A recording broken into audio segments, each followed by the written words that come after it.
Episode 1, Helpless Alex. Decorative lights and illuminants lit up the extravagant Richard family mansion in the evening. Tonight was the 70th birthday banquet of Lady Richard, the head of the Richard family. Her grandchildren and their spouses gathered around her to present her with one of the most luxurious gifts. Grandma, I heard that you love the Chinese tea. I looked high and low for this century-old pu'er tea worth $500,000 to present it to you. Grandma, you are a devoted Buddhist. This Buddha statue is carved from the authentic Haitian jade. It is worth $700,000. Looking at the nicely wrapped gifts in front of her, Lady Richard laughed heartily. The entire ambience was harmonious and happy. Suddenly, Alex Anderson, Lady Richard's eldest grandson-in-law, spoke. Grandma, could you lend me $1 million, please? Mrs. Brown from the welfare home is diagnosed with uremia, and I need the money for her treatment. The entire Richard family gaped in extreme shock. Everyone stared at Alex with bewilderment and surprise. This live-in grandson-in-law was overly atrocious and bold. Not only did he not prepare a gift for Lady Richard on her birthday, but he actually had the audacity to ask her for $1 million. 3 years ago, Lord Richard, who was still alive and well, had come home with Alex one day and insisted on marrying him to their granddaughter, Emma Richards. Back then, Alex was as poor and miserable as a beggar. Lord Richard had passed away after they got married. Ever since then, everyone in the Richard family tried to kick him out of the family.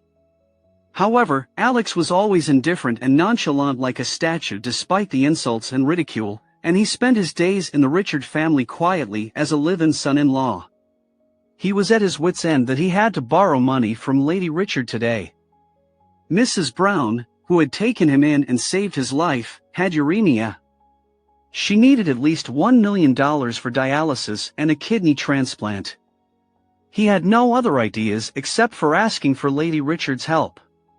He felt that since it was her birthday today, she might be delighted to have some mercy and provide her assistance.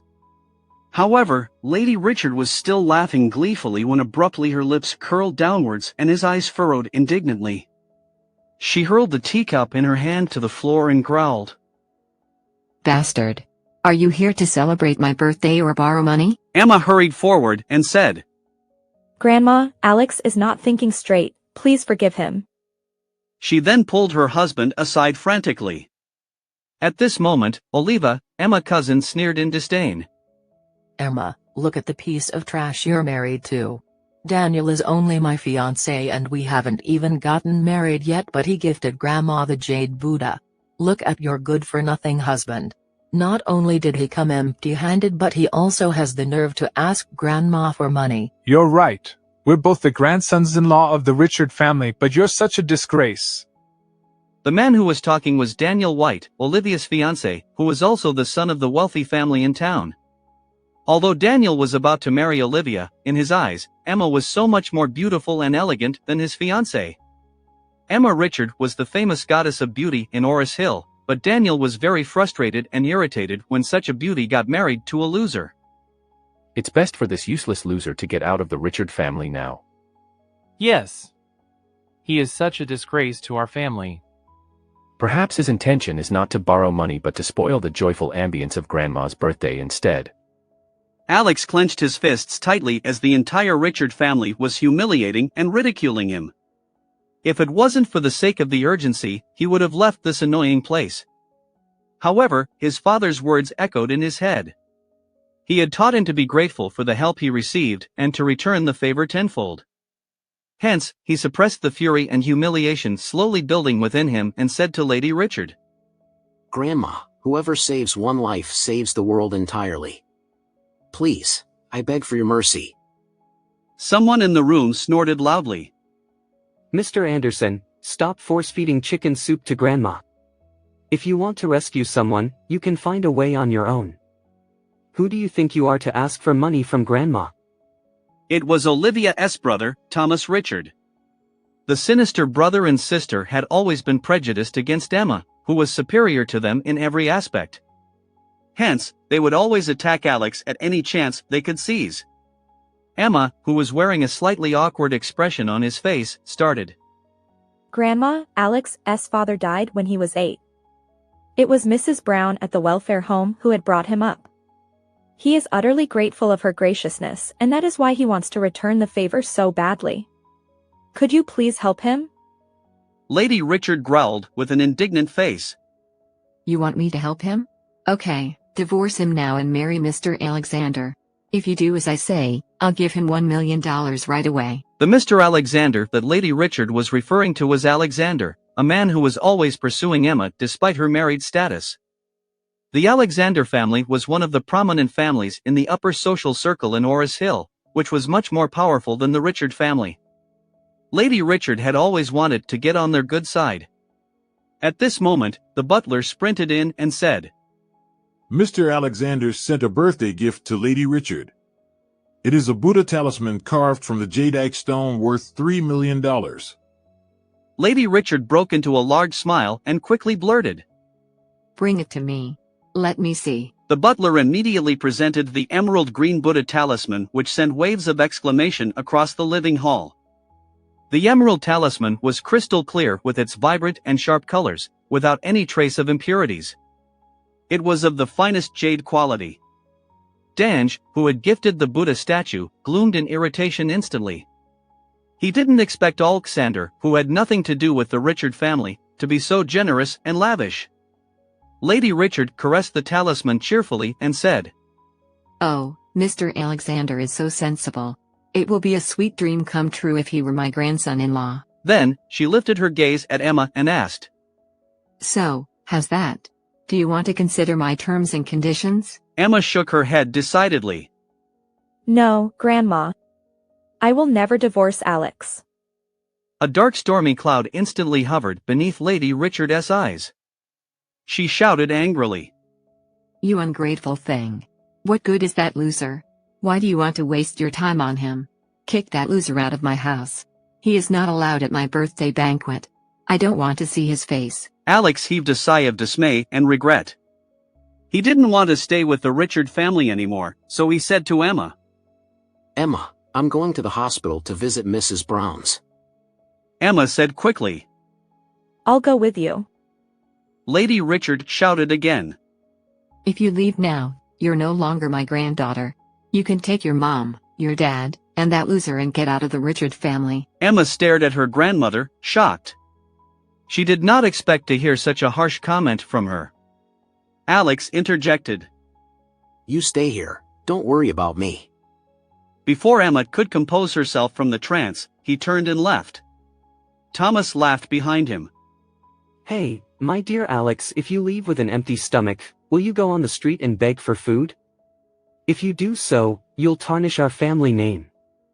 Here, I have $1, go buy a bun or something to eat. Thomas produced a $1 from his pocket and threw it at Alex's foot. The entire family's thunderous laughter echoed across the house. Alex gritted his teeth in annoyance and left the house without looking back. When Alex arrived at the hospital, he immediately went to the cashier department to try to negotiate an extension of payment for another 2 days. However, when he approached the nurses, he was informed that overnight, Mrs. Lewis had been transferred to Fairview Hospital, Westlake's top hospital, for treatment. Alex gaped in shock and quickly asked, How much does it cost? I'll find a way to settle it. The nurse said, The bill is $3 million in total. $1 million has already been paid, the remaining $2 million needs to be settled without a week. Who covered the $1 million? The nurse shook her head. I have no idea. Alex frowned in confusion. Just as he turned around to figure it out, a man of about 50 years of age in a black suit with gray hair was standing behind him. They exchanged glances, and the man bowed before him and said, Young master, we finally found you. Sorry for all the troubles and misery you've suffered for all those years. Alex furrowed and asked coldly as if he was a completely different person. Are you? The man gaped in surprise. Young master, you still remember me. Alex startled slightly and murmured, Of course I do. I remember each and every one of you. You forcibly drove my mom and dad out of Westlake along with me and fled the city. My parents died along the way and I became an orphan. What do you want from me now? Nolan Jones grimaced sorrowfully and said, Young master, Lord was very sad when he learned about your father's death. He never stopped looking for you. Come, let's go home and meet him. Alex said coldly. Just go. I don't want to see him. Nolan said, Young master, are you still mad at your grandfather? Of course. I'll never forgive him in my entire life. Nolan sighed dejectedly. Before I came here, the master did say that you will not forgive him. Good.